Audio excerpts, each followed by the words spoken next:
Welcome, friends. This is Pastor Bob, and it's time for our midweek message. I want to apologize. I didn't do one last week. I got caught up in the excitement of an awesome VBS, and man, that was a lot of fun.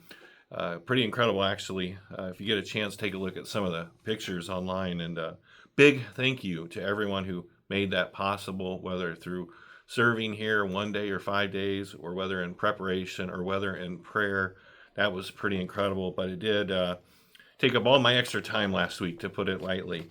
So what I'd like to do today is talk a little bit about a subject and introduce what we're going to be talking about as a sermon series over the next few weeks. What I'd like to talk about is, what does it mean to follow Jesus? You know, we all have a call to follow Jesus, and within that calling, we all have our own call. Where do we fit in this kingdom? Where is God calling us to use our gifts for the kingdom, or what the Bible says, the edification of the body? And that is a narrative that to some people seems obvious, but to the world today, where the norm in the world, or the non-Christian world, or in what I call pop Christianity, has been and is easy believism. And you might be asking, what is easy believism? Well, it kind of goes like this, and it's prevalent today all over the place. All I need to do is believe, and then I'm saved and I'm good. So for many people, it works like this. You know, I grew up in America. I've seen multiple religions. I've seen the marketplace of religious ideas and claims. And I have looked at the multiple choice selection of said religions or deities, or however you want to categorize those different belief systems. And I select Jesus. So I believe in Jesus. He's kind of cool. It stops there. That's it. The hard part is the church for 2,000 years, and Judaism before that, has never taught that. The Bible doesn't teach that. Now, some people will do this. What they'll do is they'll take certain passages out of their context and take them out of the contextual narrative that the original author is trying to portray, and say, look, all I need to do is believe. So let me give you a couple examples. This is Ephesians 2:8-9. For it is grace that you have been saved through faith. This is not from yourselves. This is a gift of God, not by works, so that no one can boast.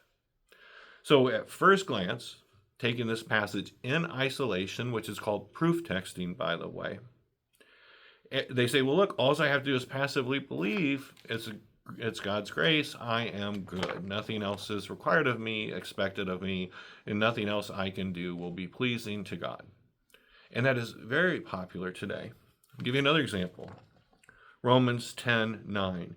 If you declare with your mouth Jesus is Lord, and believe in your heart, no matter how small that little sparkle of belief might be, if you believe in your heart that God raised him from the dead, you will be saved.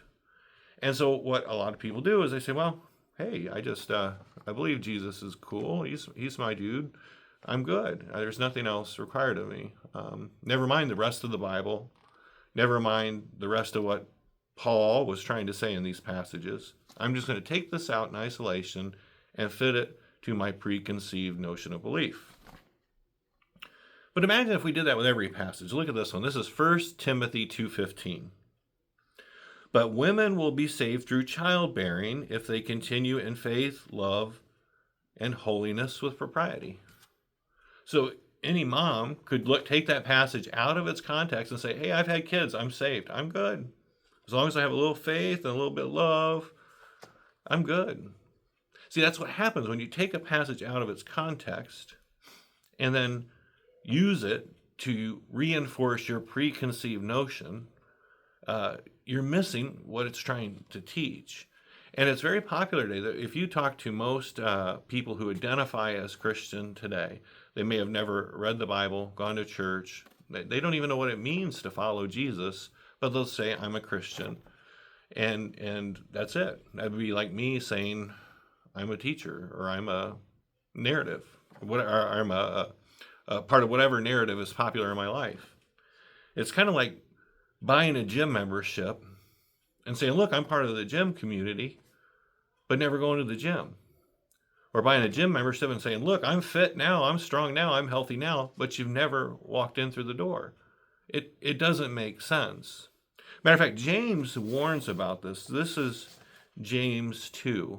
So not only is it popular today, evidently there must have been some of this going on in the first century because James felt the need to write about it.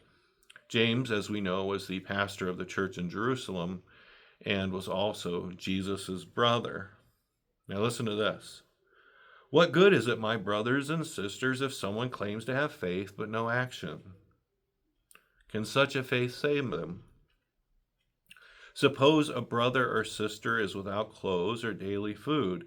If one of you says to them, go in peace and keep warm and well fed, but does nothing about their physical needs, what good is it? In the same way, faith by itself, not accompanied by action, is dead. But someone will say, he throws out this rhetorical question because he knows somebody's going to come back with this. You have faith, I have deeds. Show me your faith without deeds, and I will show you my faith by my deeds, namely faith in action. See, faith is so much more than just easy believism. Faith is a belief. In the original Greek, faith is a belief so strong it impels you to follow said belief. That belief informs you and transforms you. It's not just, hey, I believe the grass is green outside. It's more than that in the Greek. And he continues, you believe in God? Good. Even the demons believe that and shudder. So if you say, I believe in Jesus, and that's it, well, so do the demons. So does the devil. There's nothing that differentiates you from the dark side of the universe by just believing.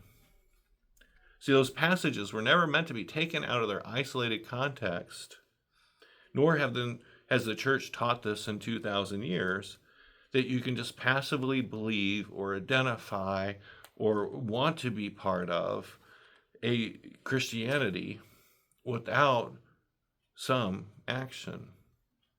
So the next sermon series, what we're going to be talking about over the few weeks is what is that action? What does it mean to follow Jesus? What does it mean to be a Christian? And what does it mean to be saved? Jesus, when you look at his teaching, and I would encourage you, if you have time, read Matthew, Mark, Luke, and John, or just read Matthew. Jesus talks about two subjects more than any others. One is the kingdom.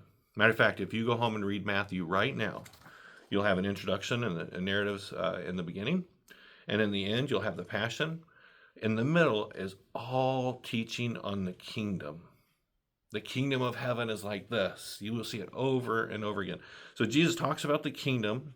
And then the second big subject Jesus talks about, way more than being saved or any other subject, is following him. Because those two go together. Following Jesus and building the kingdom.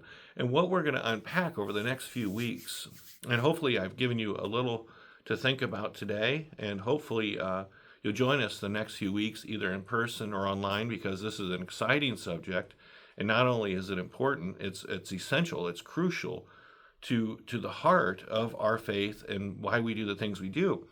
And it's namely that following Jesus, what does that look like? And how does the kingdom of heaven unfold here on earth by us following Jesus? And what we'll learn through that is not only what it means to follow Jesus, but where God is calling each of us. So many of us want more out of life than just eating, sleeping, and existing. What if I propose that God has a calling on your life? Where are you called to be part of this kingdom? And when Jesus says, follow me, what does that mean for you specifically? Not generically, here's the process and the modus of operandi of how we follow Jesus, but where is God calling you to follow him? And when you discover that, your life becomes purposeful and meaningful. And so I encourage you to join us over the next couple of weeks as we unpack this. We're going to dispel some of the popular American notions of Christianity and Christian identity and really get into what the Bible says about following Jesus. What does it mean to be a Christian? What does it mean to follow Jesus? What does it mean to be a part of and build this kingdom. So I look forward to seeing you guys over the next few weeks. I'm excited. I hope you're excited too. This will be a lot of fun. All right. See you Sunday.